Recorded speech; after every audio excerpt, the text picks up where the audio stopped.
My name is Lori Jacobs, and I am a student at American College of Healthcare Sciences.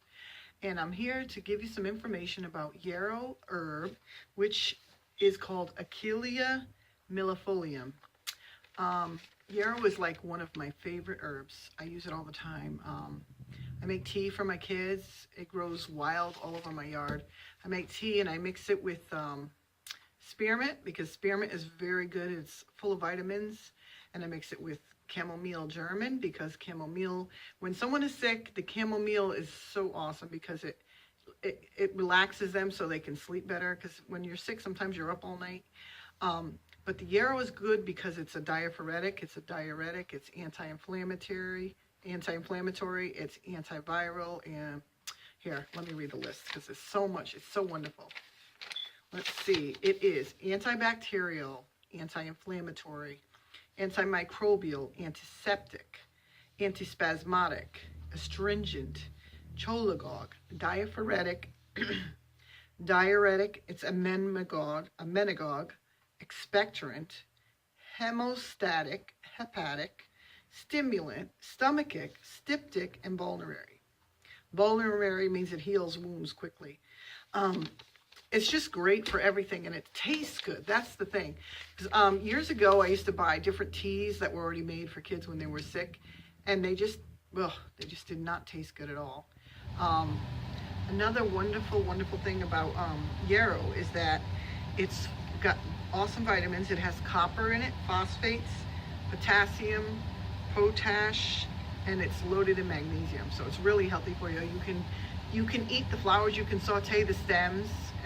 You can put the flowers in like a salad or a fruit salad just to make it decorative. It doesn't really have much of a taste anyway, so that's why I like it as a tea, because it doesn't really have much flavor, so you can mix it with other teas to make it taste good. And what I do is when I mix in a bowl, I put 1 part yarrow.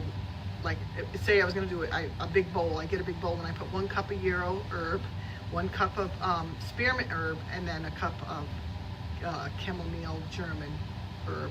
And then I usually put like I'd say like a half a cup of stevia powder in there, between 1/4 cup, half cup, just to give it that little bit of a sweetness to it.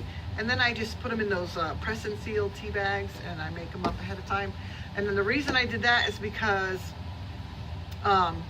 I keep thinking, if something happens to me and I don't feel good, I don't want to have to sit there and try to make a cup of tea and strain it and all that. I want the bags ready. Plus, with the tea bag, you can take it with you, and if you work somewhere or whatever, you can give them to friends. It's a lot more convenient. But yarrow is an amazing herb. I love it. I can't stress enough about it. And the thing I like about it the best is because it grows everywhere around here in Maine. The only thing is, if you do want to gather it from your area, if you have it around, I will post some pictures of what it looks like. If you're going to gather it, make sure it's not near roadsides or anywhere where somebody sprays, because you might have a friend that has a farm and you want to go get them, but if they spray chemicals on that, it's not going to be any good. It could be very toxic, or the fumes from vehicles and stuff. So if you have your own property, and if you don't have any on your property and you want to put some, get some seeds. You can go to eBay and find some, or you can maybe have a friend that has some, or if you find some by the roadside, get the seeds and plant them so you'll have new ones for the following year. And when you harvest them, the best time to harvest is when it's flowering, and to make sure, like, you don't do it too early in the morning because the dew is still on it and they won't dry well and they can get rancid. You want to do it like around 10 o'clock in the morning, when they're just slightly dry but not totally dry from the sun. And also, when you harvest them, leave a portion of the plant. Like, I usually will leave at least 1/3 of the plant left. Make sure you leave flowers in the roots so that you'll have more the next year. But usually with yarrow, it'll keep growing all summer, so you can keep harvesting it. Let it grow and then harvest it again. You can get 2 or 3. I usually get 2 or 3 harvests out of it. And it's an awesome tea. You can put a rubber band around it and hang it. If you have like a beam or some tacks somewhere, hang them for a couple days till it's dry, and then put them in a, I have a vacuum sealed canning jars, and I seal them in there when they're done, when they're dry. But if you have a dehydrator, that's even better. You can dehydrate them on there so you get it done quicker. like, I can't stress, it's such an amazing tea.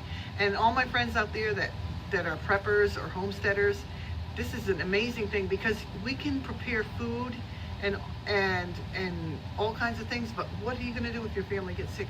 You need to know. This is one of the reasons too I went into this, because times are hard. What if we could, my husband's been a pastor in the ministry, we couldn't afford medical, and so little by little God showed me little things, and then I decided this stuff is amazing, it works, so I wanted to go to school to learn this, and it's amazing.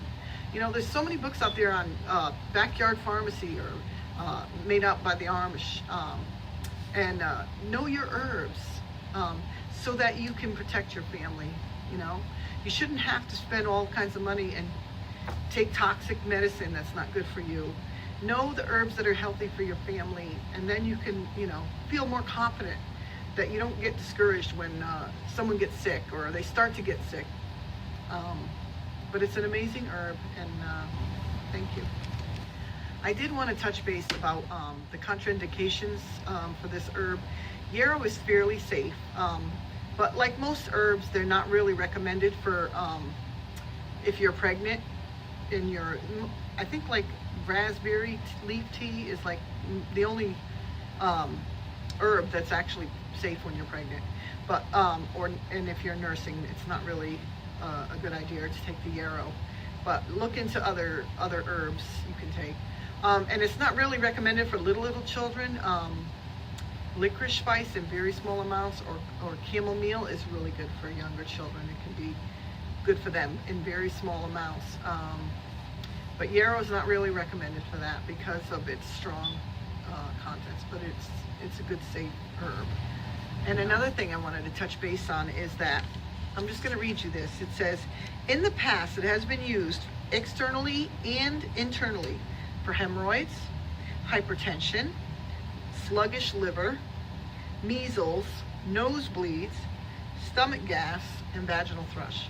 So it's an amazing herb. It also was used, it said it was used for angina even. So it's a great herb. It's just amazing. Everyone should have some. That's what I just swear by it. I love it. And there's other herbs that do a lot of the same things. So if you live in another location where they don't have yarrow, if it's in a southern area, find the herbs that are local to your yard. Go to a library and get some books on herbs, and find if you have or take an herb class. Is an amazing, just an herb identification class. That's how I started, and then I ended up going to school for this because I think it's awesome, and I think everyone should have that freedom to be able to take care of their families and make them healthy and keep them healthy without having to go to doctors and spend all kinds of money and go into debt and you can't live, you know. And God forbid, all the crisis going on in the United States, okay, we've had floods and fires and things. If something happens and you're stranded somewhere, you at least should know what you can eat and what is safe to eat or drink or whatever where you are. So these are good things to know. And I think America, we've gotten so far away from this and so dependent on everything in the system that we've just lost sight of, you know, all these things. And they call it alternative medicine. It's something new, but it really isn't. These herbs and medicine's been around for thousands of years. My grandfather was a pharmacist back in the late 1800s, early 1900s, and this is what they used. This was their medicine. It wasn't all this synthetic stuff that they have now that was never meant for our bodies. This yarrow was created by God. It's a medicine that was put there by God for us, so we don't have to be sick. I mean, even dandelion, you can't kill that stuff. It grows everywhere, and it's amazing how it thrives, and it's like, because God wants to keep his people safe and healthy. But we said, my people perish for lack of knowledge, you know. So get the knowledge, learn what's healthy, learn what's good for you, and take care of your family, and have that peace in your heart, knowing that my kids are going to be okay, my family's going to be okay, because I know what to do. That's all. Thanks. Have a blessed day.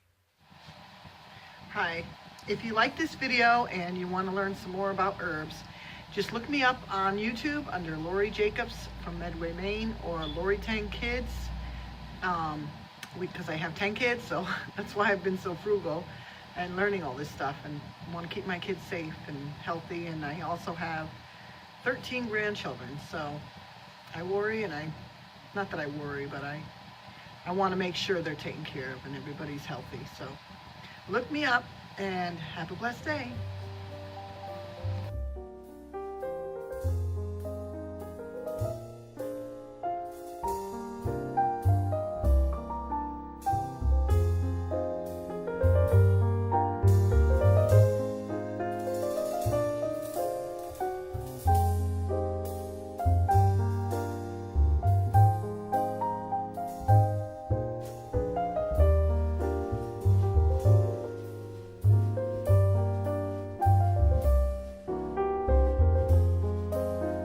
Thank you for watching this video, and if you're interested in any more videos on herbs, I'll post my link below.